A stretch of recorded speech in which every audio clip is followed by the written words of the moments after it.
Welcome to Asian American Life. I'm Ernabelle DeMillo. It's National Women's History and Disability Awareness Month. So today we're featuring stories on women leaders living their lives without limits. Plus, remembering Asian American history, from the legacy of birthright citizenship to the tragedy of the Atlanta spa shootings, which left 6 Asian women dead at the height of the COVID-19 pandemic. Meet the teacher who isn't letting an MS diagnosis stop her from running for New York City mayor, plus fighting for disability rights. The eco-friendly alternative to traditional funerals. Why a 127-year-old Supreme Court case is making headlines again. And lessons learned from the Atlanta spa shootings. This and more on Asian American Life. March is National Multiple Sclerosis Awareness Month, a time to educate the public about MS, a chronic autoimmune disease. I talked to Deirdre Levy, a New York City public school teacher who was recently diagnosed with MS, but she isn't letting the disease keep her from fulfilling her dream. You can describe Deirdre Levy as a multi-hyphenate. She's a special education teacher, founder of a community group, author of a children's book, a singer, and she once ran for city council. And she accomplished all this before turning 33. Levy happily leaned into her busy life. Then soon after her grandmother passed away in 2023, she got the news that no one wants to hear. A second doctor confirmed that she did indeed have MS. I was by myself too because my mom had to be in California and she was really tending to her family, and I was going to all these doctor's appointments on my own. So when the doctor told me, I broke down crying because I was like, oh my gosh, am I gonna lose my ability to walk? According to the National Multiple Sclerosis Society, an estimated 1 million Americans are living with MS, an autoimmune disease that impacts the central nervous system. Symptoms vary from person to person, but losing the ability to walk is a real concern. Studies have found that about 40 to 50% of MS patients have difficulty walking. I was very embarrassed. I didn't want to tell anyone. I was just like, oh, I shouldn't tell anyone because I don't want to be fired. I don't want anyone to look at me differently.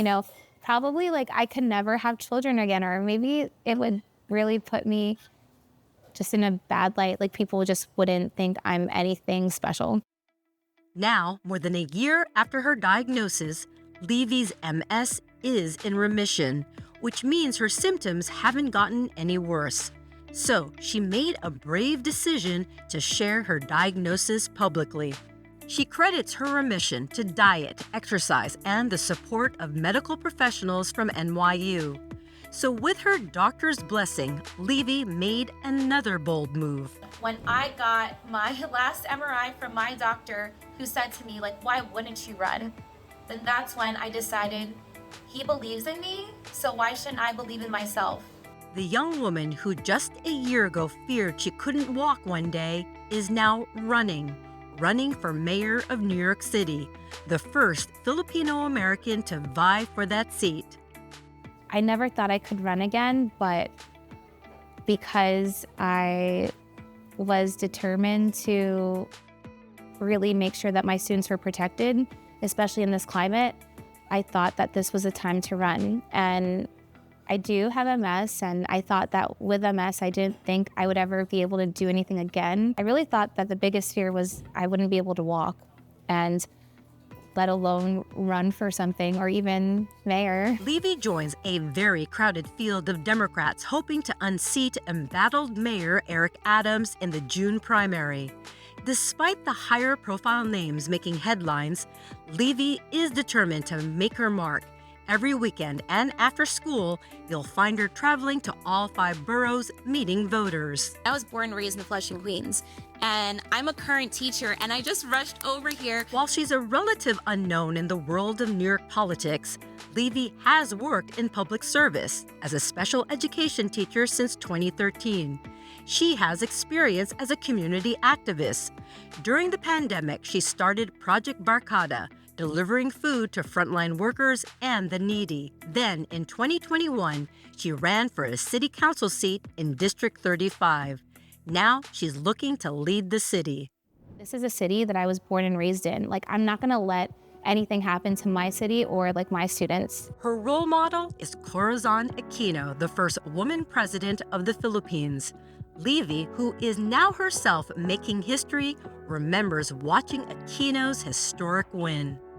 The fact that I saw Corazon Aquino as the first woman president of the Philippines, I thought that was inspiring, and we need to have more representation, and we need to see more people going out there for what they really do want. Because at the end of the day, like when I wake up every morning, I'm excited. I'm excited to do this because this is everything I've ever wanted to do. For Asian American Life, I'm Ernabelle DeMillo. In the U.S., there are close to 1.5 million Asian Americans who identify as disabled, a large number that's often underrepresented and underserved. Hunter College student Jasmine Xiao is learning to live with her recently diagnosed disabilities. I've been diagnosed with ADHD and other mental illnesses such as depression, generalized anxiety disorder, and social anxiety. After a late diagnosis of ADHD in college, Xiao was surprised to find out from her mom that her condition was actually detected years earlier when she was a young child. She told me, oh yeah, so, as a kid you were diagnosed with it, but then that doctor said, you don't have to worry about it, because, kids grow out of it. A difficult revelation for the 22-year-old who says early treatment would have spared her a great deal of suffering. Xiao believes her parents ignored the diagnosis due to a lack of awareness and cultural attitudes towards disabilities. Talking about mental health or any sort of disability in general, right? That's just very much like a taboo, right? From my experience, like growing up Chinese American, I know that's something that's like really important is like the sense of like harmony, right? And anything out of the norm could sort of disrupt that, right? And there's also like the idea of saving face. There's so much academic research in this space that really details how the cultural stigmas that are not just specific to the Asian American experience per se, but really to the immigrant experience, understanding that the stigmas attached to it are some of the reasons why young people with disabilities don't always seek help or gain the resources that they need. In Jennifer Lee's case, she was fortunate to have the support of her family when she was diagnosed with Crohn's disease, but still she found the space for disabled Asian Americans empty. During my diagnosis in the hospital, it was not lost on me that my diagnosis took so long with so many weeks of testing and procedures, largely because the symptoms were not always common for someone with an Asian American background. When I later was put in touch with resources and community groups for those from the disability space, I was often the only Asian American in the room. And it got me thinking, is it just that there are less Asian Americans who are talking about disability? Or is it something deeper? Is it something that I need to dig into and really create this community and infrastructure for? It was those questions that led Lee to establish the Asian Americans with Disabilities Initiative, also known as AADI, a youth-driven nonprofit organization that explores the intersection between disability and Asian American identity, creating a community for Asian Americans with disabilities. Part of the work that the Asian Americans with Disabilities Initiative has done is, one, creating a community, especially for young people, to realize that they aren't alone. But two, also compiling as many resources as we can so that when someone encounters disability, and the research shows that disability touches people across their entire lifespan, that we're able to have these resources ready. It's why in 2022, AADI published the first ever resource guide for disabled Asian Americans, written by and for the people in this community. An invaluable resource to many, as Xiao can attest to as the co-president of the Asian Student Union at Hunter College. A whole bunch of us in the club are neurodivergent or mentally ill, and we were in our group chat and we were just like sharing back and forth about our experiences, and a lot of people like shared like it was just very difficult to, one, get a diagnosis, or when they did, it was very late, and because of that, we experienced like a huge grief that came with it because of the, just the potential of receiving that help much earlier on. If there's anything that AADI has proven, it's that there are so many of us out in the world flourishing and thriving and really making a name for what it means to live at this intersection. And I think what's more important is that our disability does not define us. It's a critical part of our identities, and I think it's important to not feel shame or stigma around it, but recognizing that it can actually shape and inform our journey, becoming a part of the ways in which we understand how we move throughout this world. To access AADI's free resource guide for disabled Asian Americans, go to aadiinitiative.org. For Asian American Life, I'm Susan Jun.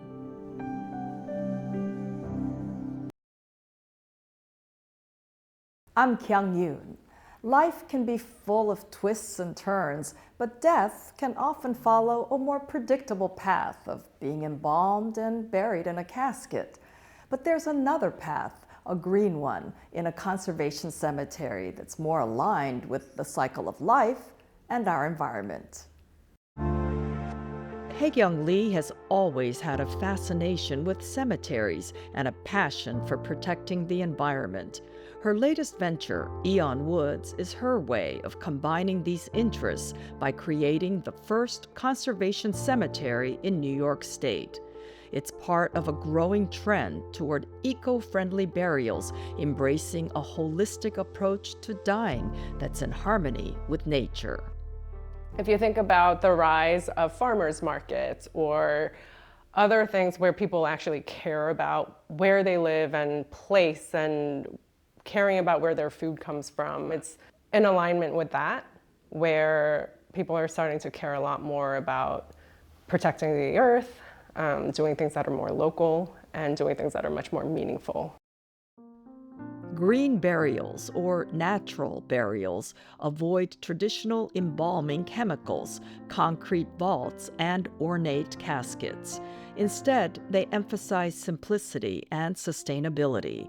Bodies are interred in biodegradable coffins or shrouds, allowing them to decompose naturally.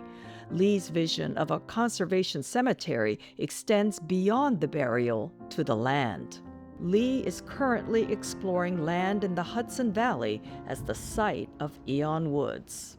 What I'm trying to achieve is to build a conservation cemetery, which is a natural burial, fully natural, everyone, in that cemetery, plus a conservation easement that protects that land in perpetuity. So what that means is I'd be working in conjunction with a land trust who is going to ensure that I don't do anything that is harmful to the environment and that are against kind of the values and reasons that they're trying to protect that land. Lee immigrated to the United States at the age of 8. Growing up in America with just her small nuclear family, she found a profound connection to her ancestors and heritage during visits to Korea, where she would spend time at family grave sites with relatives. My family has been on the same, set of land for 30 generations. Yeah, we know where all the graves are, all in the mountainsides, and I'd be spending time with my aunts and uncles and my cousins, and we're walking up the mountain and telling silly stories or eating food together. And so there was just this connectedness to something much broader than, just me and my small families. During her college years at Cooper Union, Lee developed a strong passion for environmental causes, even convincing the college to let her start an environmental engineering program. Her career path took her through business consulting, finance, and private equity operations, where she helped businesses grow and scale. Now, Lee is eager to apply those skills to creating a conservation cemetery near New York City. It started out as a small research project. The more I learned, the more I became passionate about it, and the more right it felt to me as a person in all of my experience and all the things I care about. I care deeply about the environment. I care deeply about, climate change. Lee has big ambitions to grow the market of conservation cemeteries. But first, she says, we need to educate people to talk about death and to normalize these conversations. I'm Kyung for Asian American Life. President Trump has issued more than 60 executive orders since taking office, including ending birthright citizenship, a right guaranteed by the 14th Amendment. That order has been blocked by the courts indefinitely. This month, we celebrate Wong Kim Ark, whose 1898 Supreme Court case cemented birthright citizenship for children of immigrants. We spoke with Associate Dean David Baluarte at CUNY School of Law, who breaks down how Trump's unconstitutional bid to end birthright citizenship is more bark than bite. We take you back to the late 1800s, at the heels of the Civil War. Immigrants from all over the world were coming to America when Wong Kim Ark was born in San Francisco in 1873. And though he was the son of Chinese immigrants, the 14th Amendment guaranteed he was a natural-born citizen. Wong Kim Ark grew up amidst anti-Chinese sentiment. When he was about 10 years old, the United States passed the Chinese Exclusion Act of 1882.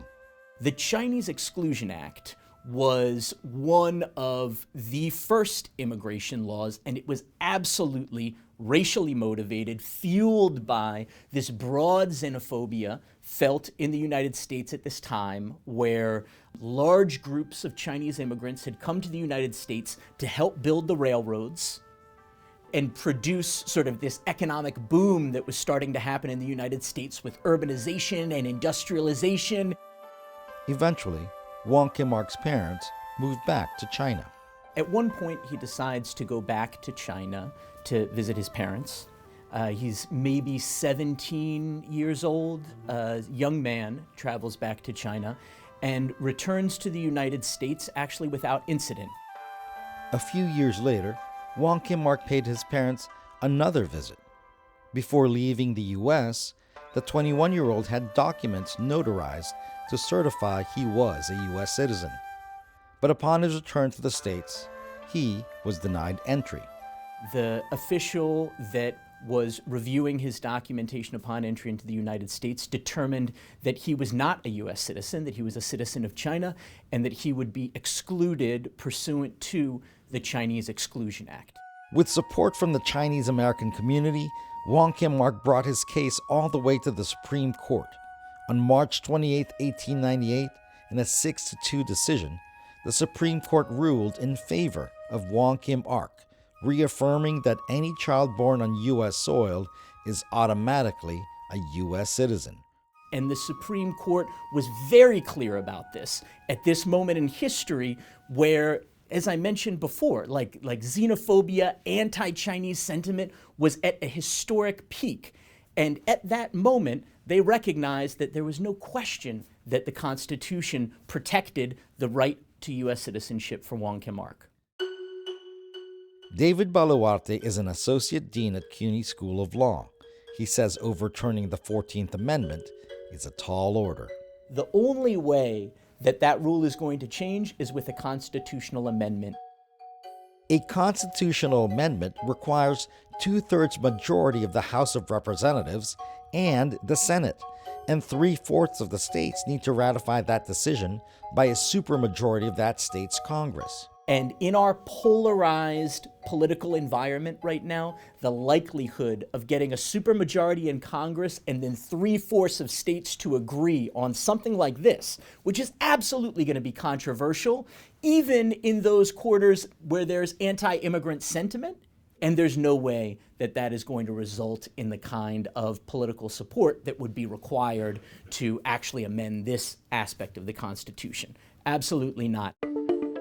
But there are other possibilities, says Baluarte. Imagine a state like Texas or Arizona, a border state, deciding that in some local office that issues birth registration documents, they decide to enact the president's wishes, and then they do not recognize the citizenship of someone born in the United States. That case will inevitably arrive at the Supreme Court. While that likelihood isn't clear, Baluarte admits the rhetoric is making an impact. That is the smoke and mirrors for all of the very, very problematic policies that will get rolled out on the local level. Baluarte has seen it firsthand. He ran a legal clinic serving non-U.S. citizens during the first Trump administration.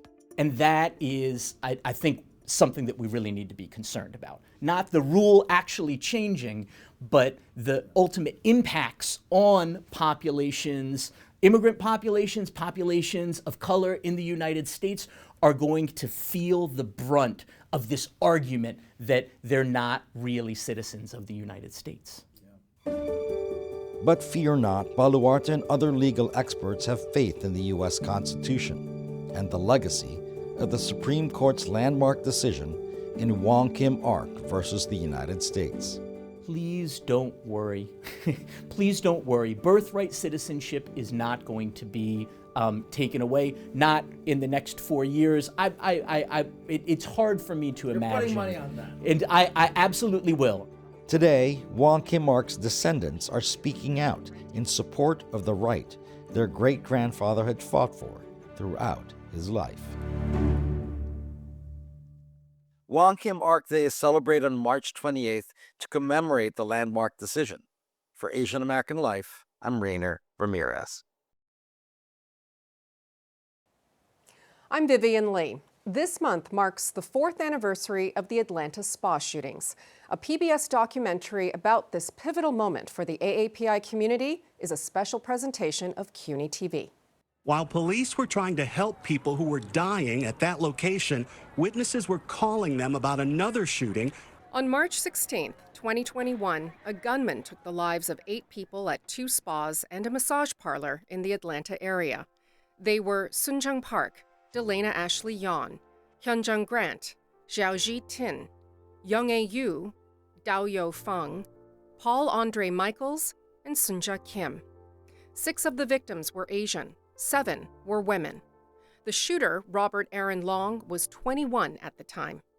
Investigators revealed hours after his arrest that Long had confessed to the shootings and to being a sex addict who wanted to eliminate, quote, temptation. Months later, he pleaded guilty to 4 of the murders. Long is now serving 4 life sentences without the chance of parole. He has yet to be tried for the murders of the remaining 4 victims, all of them Asian women. The district attorney prosecuting that case, Fonnie Willis, has filed hate crimes charges on the basis of race and gender and is seeking the death penalty. Long has pleaded not guilty. The case has been plagued by delays for 4 years. Memories, though, of first hearing about the shootings are still fresh. The thing that really hit me was watching the officials speak about the tragedy as the shooter just having a bad day and not recognizing the shooting as a racially targeted incident. New York State Assemblywoman Grace Lee is referring to this moment. He understood the gravity of it, and he was pretty much fed up at the end of his rope, and yesterday was a really bad day for him, and this is what he did. Captured by news cameras and recalled in the PBS documentary Rising Against Asian Hate, one day in March. Well, I think it really underscored a feeling that many of us were having during COVID as we saw this rise in anti-Asian hate. It was that feeling of being unseen, yet still targeted, and then also this other layer of Asian American women being targeted, the hypersexualization of Asian women. The Atlanta spa shooting struck at the height of the COVID-19 pandemic, as anti-Asian attacks were already escalating to an all-time high nationwide. Then President Donald Trump had racialized the pandemic as early as 2020. I can name Kung Flu, using terms like Kung Flu and Chinese virus. It prompted Assemblymember Lee to co-sponsor and help to pass the New York State Hate Crimes Modernization Act. Our goal was to add additional offenses that we are seeing in real life are being committed as hate crimes so that we could also prosecute them, not just for the underlying offense, but for the intention in which that crime was committed. While President Joe Biden condemned the Atlanta spa shootings as a hate crime, the FBI did not. Further complicating the story, reports that the businesses the shooter targeted appeared online as sites where sex could be bought and sold.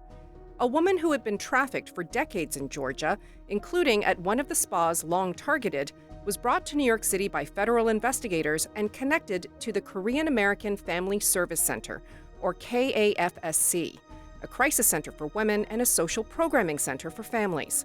Executive Director Jeehae Fischer recalls how this woman reacted to the shootings. She formed this nice friendship with the workers who were killed. And I think she was just so devastated. So she called our counselor because she felt suicidal because she had carried so much guilt. The victims' families also agonized over media coverage that sympathized with the shooter more. Most understood how the hypersexualization of Asian women, a stereotype embedded in American culture and policy for more than a century, may have been a factor. For example, the Page Act of 1875, the first federal immigration law, resulted in a widespread stereotyping of East Asian women as prostitutes. Fighting such stereotypes continues to this day. New York State Senator John Liu, who says the Atlanta spa massacre was a hate crime, has been working since the pandemic to pass a bill that would mandate Asian American history lessons in all school districts. We're bordering on un-American, in some cases, dehumanized. And I think the way to counter or to hopefully eradicate anti-Asian hate is by allowing school kids and generations of New Yorkers to really understand what the Asian American experience has been and how we've contributed to the success of New York and America itself. The documentary Rising Against Asian Hate, One Day in March, strikes an optimistic note about the AAPI community's ability to obtain the justice it seeks in Atlanta and beyond. It airs March 16th and can be streamed on CUNY TV's app and YouTube channel. For Asian American Life, I'm Vivian Lee. And that's our show for now. You can always watch us on YouTube and be sure to follow us for the latest updates on Facebook and Instagram at Asian American Life. Plus, tune in to our special edition of Confronting Asian Hate. We'll be discussing how the tragedy of the 2021 Atlanta spa shootings led to historic changes to stop anti-Asian hate. Also, don't forget to download our CUNY TV app on your phone so you could watch us on the go. I'm Ernabelle DeMillo. Thanks for watching.